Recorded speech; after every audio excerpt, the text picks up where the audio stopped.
ಸ್ಪರ್ಧಾರ್ಥಿಗಳೇ, ಹಿಂದಿನ ನೋಟಿಫಿಕೇಶನ್ ಬಗ್ಗೆ ತಿಳ್ಕೊಳ್ಳೋ ಬನ್ನಿ.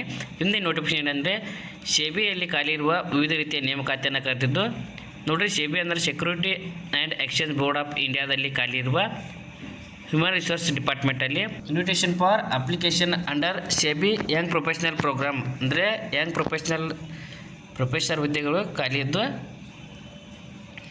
ಯಾವ ರೀತಿ ಅಪ್ಲಿಕೇಶನ್ ಹಾಕಬೇಕು ಮತ್ತು ಏಜ್ ಲಿಮಿಟ್ ಏನು ಮತ್ತು ಕ್ವಾಲಿಫಿಕೇಷನ್ ಯಾವ ರೀತಿ ಇರಬೇಕಂತ ನೋಡೋಕ್ಕಂತ ಮುಂಚೆ ಇನ್ನೂ ಯಾರು ಚಾನಲ್ಗೆ ಸಬ್ಸ್ಕ್ರೈಬ್ ಆಗಿಲ್ಲ, ದಯವಿಟ್ಟು ಸಬ್ಸ್ಕ್ರೈಬ್ ಮಾಡ್ಕೊಳ್ಳಿ.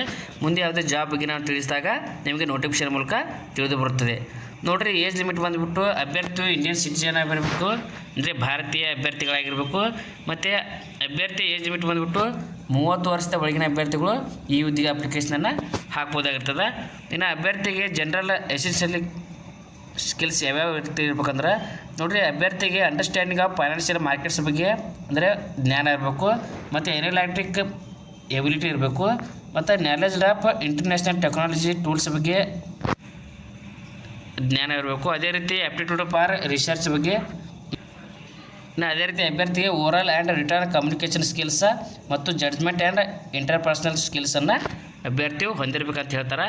ಅದೇ ರೀತಿ ಅಭ್ಯರ್ಥಿಗೆ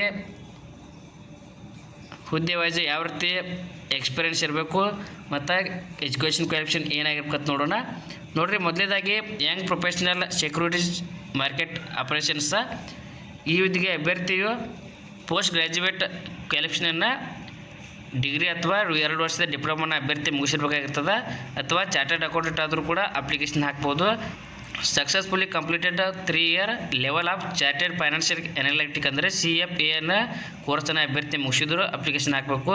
ಇನ್ನು ಅಭ್ಯರ್ಥಿ 1 ವರ್ಷದ ವರ್ಕ್ ಎಕ್ಸ್ಪೀರಿಯೆನ್ಸನ್ನು ಫೈನಾನ್ಷಿಯಲ್ ಸೆಕ್ಟರಲ್ಲಿ ಅಭ್ಯರ್ಥಿ ಹೊಂದಿರಬೇಕಾಗಿರ್ತದೆ.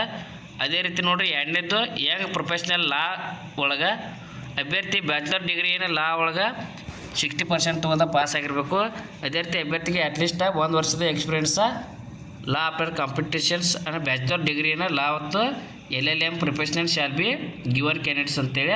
ಅದೇ ರೀತಿ ಯಂಗ್ ಪ್ರೊಫೆಷ್ನಲ್ಸ್ ಒಳಗೆ ರಿಸರ್ಚ್ ಒಳಗೆ ನೋಡಿರಿ, ಪೋಸ್ಟ್ ಗ್ರ್ಯಾಜುಯೇಟ್ ಕ್ವಾಲಿಫಿಕೇಷನ್ ಡಿಗ್ರಿ ಅಥವಾ ಡಿಪ್ಲೊಮಲ್ಲಿ ಅಭ್ಯರ್ಥಿ ಪಾಸಾಗಿದ್ದು ಅಭ್ಯರ್ಥಿಯು ಎಕನಾಮಿಕ್ಸ, ಕಾಮರ್ಸ್ ಅಥವಾ ಫೈನಾನ್ಷಿಯಲ್ ಎಕನಾಮಿಕ್ಸ ಅಥವಾ ಬಿಸ್ನೆಸ್ ಎಕನಾಮಿಕ್ಸ್ ಬಗ್ಗೆ ಕ್ವಾಲಿಫಿಕೇಷನನ್ನು ಮುಗಿಸಿದ್ದು ಅಭ್ಯರ್ಥಿ 1 ವರ್ಷದ ಎಕ್ಸ್ಪೀರಿಯೆನ್ಸನ್ನು ಹೊಂದಿರಬೇಕಾಗಿರ್ತದೆ. ಅಭ್ಯರ್ಥಿಯು ಓನ್ಲಿ ಪೋಸ್ಟ್ ಗ್ರ್ಯಾಜುಯೇಟನ್ನು ಮಾಡಿದ ಅಭ್ಯರ್ಥಿ ಈ ಹುದ್ದೆಗೆ ಅಪ್ಲಿಕೇಶನನ್ನು ಹಾಕ್ಬೋದು. ಅದೇ ರೀತಿ ಯಂಗ್ ಪ್ರೊಫೆಷ್ನಲ್ ಇನ್ಫಾರ್ಮೇಷನ್ ಟೆಕ್ನಾಲಜಿ ಒಳಗೆ ಅಭ್ಯರ್ಥಿಯ ಕ್ವಾಲಿಫಿಕೇಷನ್ ಬಂದುಬಿಟ್ಟು ನೋಡಿರಿ, ಅಭ್ಯರ್ಥಿ BE ಅಥವಾ BTech ಇನ್ ಎಲೆಕ್ಟ್ರಾನಿಕ್ಸ ಮತ್ತು ಕಮ್ಯುನಿಕೇಷನ್ಸ ಅಥವಾ ಇನ್ಫಾರ್ಮೇಷನ್ ಟೆಕ್ನಾಲಜಿ ಅಥವಾ ಕಂಪ್ಯೂಟರ್ ಸೈನ್ಸ್ನಲ್ಲಿ ಕ್ವಾಲಿಫಿಕೇಷನ್ ಮುಗಿಸಿದ್ದು, ಇಲ್ಲಾಂದರೆ MCA ಅಥವಾ MSc IT ಕಂಪ್ಯೂಟರ್ ಸೈನ್ಸ್ ಬಗ್ಗೆ ಕೋರ್ಸನ್ನು ಮಾಡಿದ್ರೆ ಅಪ್ಲಿಕೇಶನ್ ಹಾಕ್ಬೋದು. ಅದೇ ರೀತಿ ವರ್ಕ್ ಎಕ್ಸ್ಪೀರಿಯೆನ್ಸ್ ನೋಡಿರಿ, ವರ್ಕ್ ಎಕ್ಸ್ಪೀರಿಯೆನ್ಸ್ ಬಂದುಬಿಟ್ಟು 1 ವರ್ಷದ ವರ್ಕ್ ಎಕ್ಸ್ಪೀರಿಯೆನ್ಸ ಸಾಫ್ಟ್ವೇರ್ ಡೆವಲಪ್ಮೆಂಟ್ ಪ್ರೋಗ್ರಾಮಿಂಗ್ನಲ್ಲಿ ಅಭ್ಯರ್ಥಿ ಸೈಬರ್ ಸೆಕ್ಯೂರಿಟಿ ಇಲ್ಲಿ ಎಕ್ಸ್ಪೀರಿಯೆನ್ಸನ್ನು ಹೊಂದಿರಬೇಕಾಗಿರ್ತದೆ. ಇನ್ನು ಯಂಗ್ ಪ್ರೊಫೆಷ್ನಲ್ ರಾಜ್ಯಸಭಾ ಒಳಗೆ ಅಭ್ಯರ್ಥಿ ಮಾಸ್ಟರ್ ಡಿಗ್ರಿನ ಸಂಸ್ಕೃತ್ ಅಥವಾ ಇಂಗ್ಲೀಷ್ ಅಥವಾ ಎಕನಾಮಿಕ್ಸ್ ಅಥವಾ commerce with Hindi as subject as bachelor ಡಿಗ್ರಿಯಲ್ಲಿ ಕ್ವಾಲಿಫಿಕೇಷನನ್ನು ಮುಗಿಸಿದ್ದು ಅಭ್ಯರ್ಥಿ 1 ವರ್ಷದ ಎಕ್ಸ್ಪೀರಿಯೆನ್ಸನ್ನು ನಾಲೆಜ್ ಆಫ್ ಹಿಂದಿ ಟೈಪಿಂಗಲ್ಲಿ ಹೊಂದಿರಬೇಕಾಗಿರ್ತದೆ. ಅಭ್ಯರ್ಥಿ ಪೋಸ್ಟ್ ವೈಸ್ ಯಾವ ರೀತಿ ಖಾಲಿದಾವೆ ಅಂದ್ರೆ ನೋಡಿರಿ, Young professional security market operations ಒಳಗೆ 40, ಯಂಗ್ ಪ್ರೊಫೆಷ್ನಲ್ ಲಾ ಒಳಗೆ 13, ಯಂಗ್ ಪ್ರೊಫೆಷ್ನಲ್ಸ್ ರಿಸರ್ಚ್ ಒಳಗೆ 4, ಯಂಗ್ ಪ್ರೊಫೆಷ್ನಲ್ ಇನ್ಫಾರ್ಮೇಷನ್ ಟೆಕ್ನಾಲಜಿ ಒಳಗೆ 29 ಅದಾವೆ. ಇನ್ನು ಯಂಗ್ ಪ್ರೊಫೆಷ್ನಲ್ಸ್ ರಾಜ್ಯಸಭಾ ಒಳಗೆ 5, ಟೋಟಲ್ ಆಗಿ 91 ವೇಕೆನ್ಸಿಗಳು ಖಾಲಿ ಇದಾವೆ. ನೋಡಿರಿ, ಅಭ್ಯರ್ಥಿಗೆ ಹೆಡ್ ಕ್ವಾರ್ಟರ್ಸ್ ಮುಂಬೈನಲ್ಲಿ ಕೆಲಸವನ್ನು ನೀಡ್ತಾರೆ. ಇನ್ನು ಅಭ್ಯರ್ಥಿಗೆ ಮಂತ್ಲಿ 70,000ವರೆಗೂ ಸ್ಯಾಲ್ರಿ ಸಿಗ್ಬೋದು. ನೋಡಿರಿ, ಅಪ್ಲಿಕೇಶನನ್ನು ನೀವು ಆನ್ಲೈನ್ ಮೂಲಕ ಹಾಕಬೇಕಾಗಿರ್ತದೆ. ನೋಡಿರಿ, ಅಫಿಷಿಯಲ್ ವೆಬ್ಸೈಟ್ ಹೋಗಿ ಅಂದರೆ www.sebi.government.in ಹೋಗಿ ತಾವು ಅಪ್ಲಿಕೇಶನನ್ನು ಆನ್ಲೈನ್ ಮೂಲಕ ಹಾಕ್ಬೋದಾಗಿರ್ತದೆ. ನೋಡಿರಿ, ಅಪ್ಲಿಕೇಶನ್ನ 8/2/2026 ಪ್ರಾರಂಭ ಆಗೈತಿ.